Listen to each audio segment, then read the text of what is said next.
Hi, this is Paul Rose, and this is my third podcast, and this is part one of the story of the album Magic City.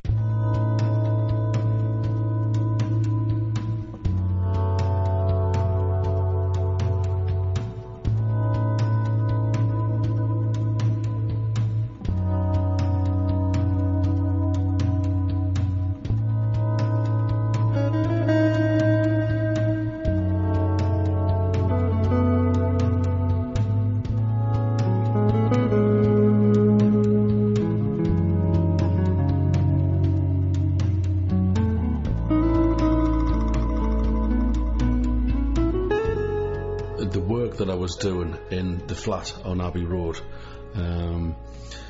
was hours and hours and hours and hours. I would get up at about 9, 10 o'clock in the morning, and the computer would go on immediately, and I would basically work sometimes through till 2 or 3 the following morning. I was completely engrossed in what I was doing at this time, and I had...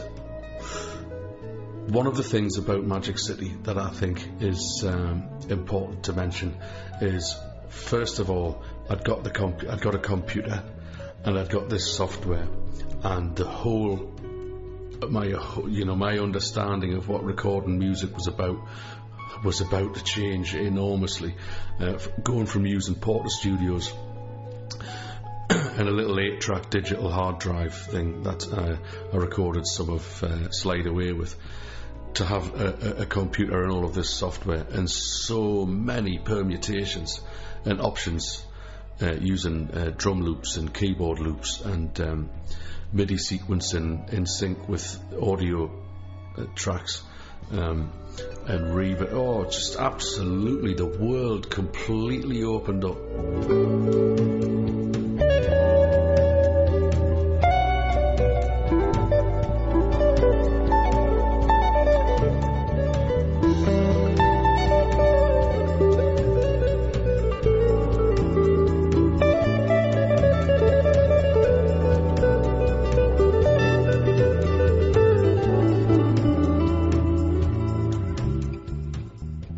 So it was a truly fascinating time, and I also associate Magic City as really with good health, positive good health, and a new life had started. I was into a new life.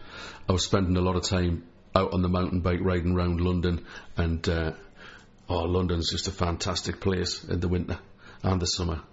Very fond memories, and really enjoying this absolutely, like I say, completely engrossed in this stuff. And rather than having to use drum machines, then beginning to use drum loops, which are actually real drummers, recordings of real drummers that you can line up.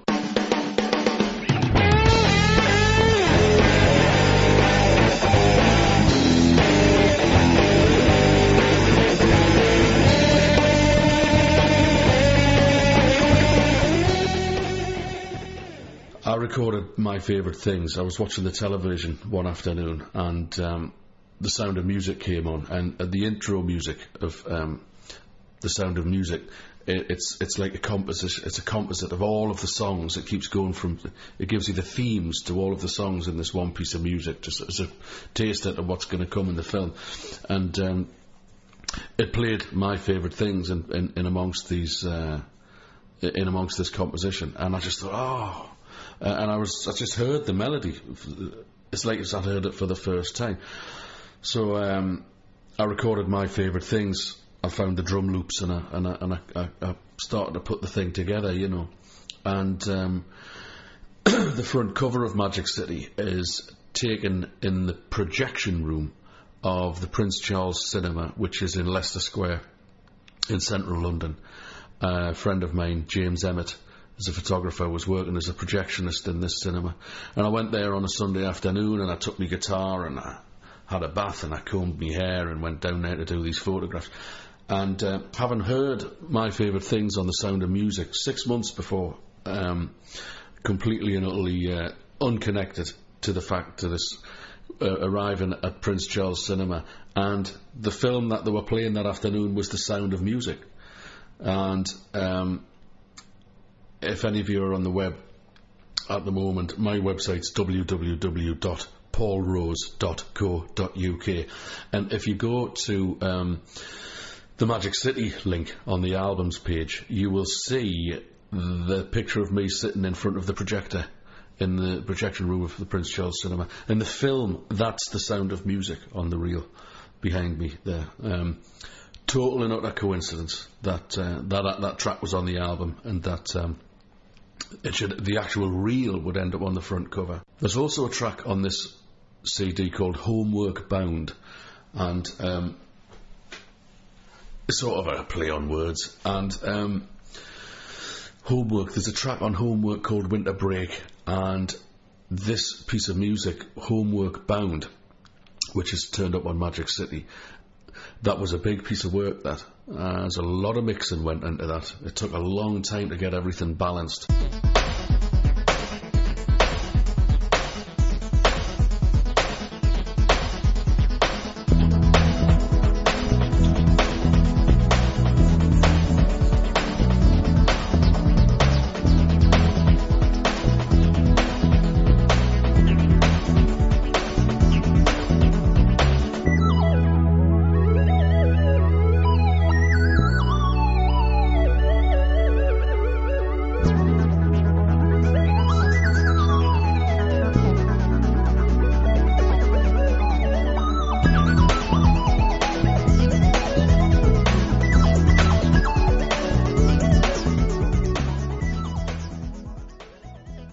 I went about trying to make a piece of music, or not trying to make a piece of music, but just exploring and looking around and using every piece of software that I had.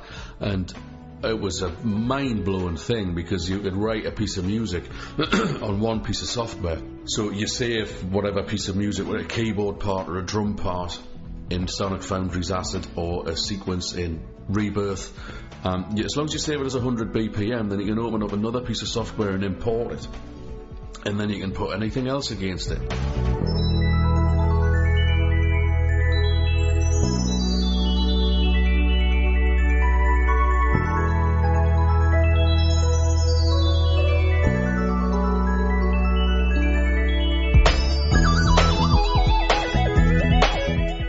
So I had this thing going which turned out to be Homework Bound, and I always thought that Winter Break, I always thought that the melodies on Winter Break from Homework, it should have been a hit record.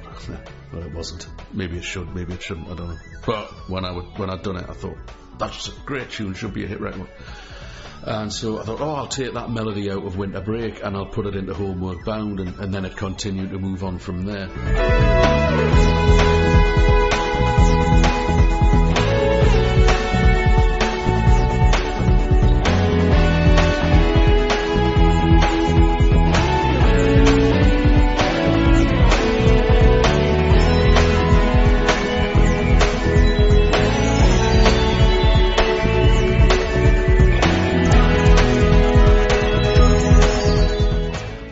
So, that was a massive, Jesus, that took a long time to put together. But it wasn't hard work. I didn't find it a challenge insofar as I've got all this work to do. I was just doing it, and it just went. It happened to go on and on and on and on and on. But the clock was just ticking by, and I really didn't notice it. Like I say, if I was out of bed for 9:30, 10 o'clock in the morning, I'd put the computer on, I'd go and put the kettle on, have a bath, this, that and the other. And I was just gone, and you just look at the clock, Jesus, it's 6, 7 o'clock in the evening. And so I would have to, I would sit there hungry for hours thinking, I'll get something to eat in a minute, I'll just do this, and then I'll get something to eat in a minute. And every time I just do this, I'd notice, you need to do that, I'll just fix that. And the hours were flying by, and I would have to absolutely force myself to get up and walk out the front door to go and get something to eat, or go and see some friends, and just break the. But as soon as I came back home, as soon as I got back, the computer was never switched off. I'd just be straight back to it, close the door, take the jacket off, and straight back to it, And Slide Away, Magic City, and the album that came out of next from Magic City, which was Late Show, those three albums all came from this one concentrated period, which so only three albums with this total and utter obsession and obsessed and compelled beyond my will to work, and Homeward Bound is probably one of the most complicated things that I've ever done, but I hope it sounds nice. There's another track on this album called Shields.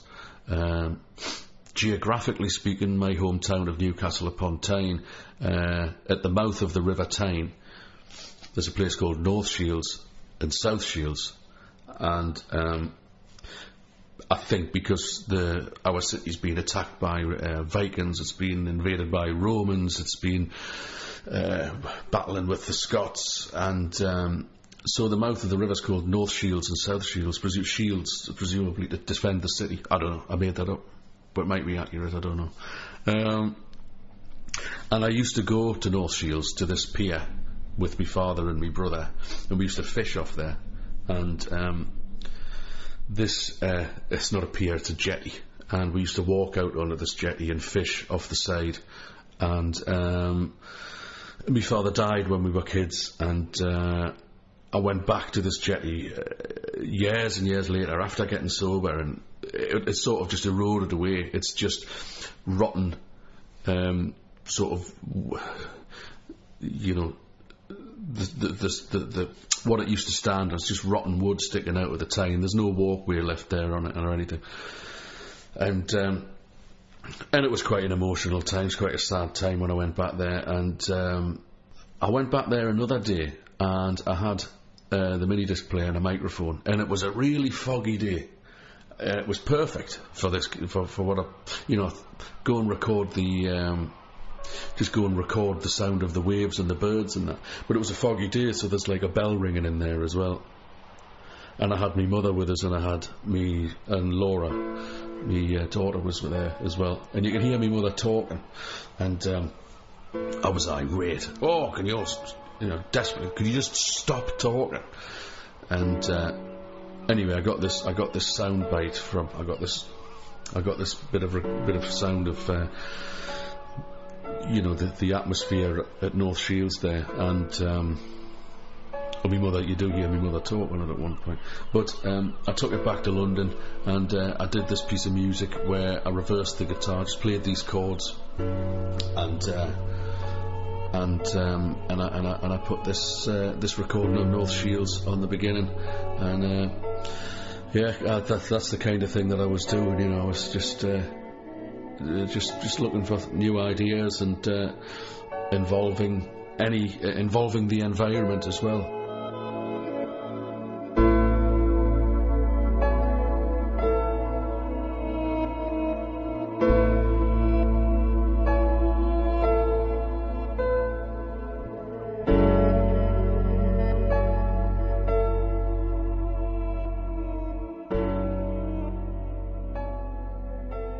So that's the end of part 1 of the story of Magic City. Keep an eye open for the next podcast of part 2. Thanks for listening, folks.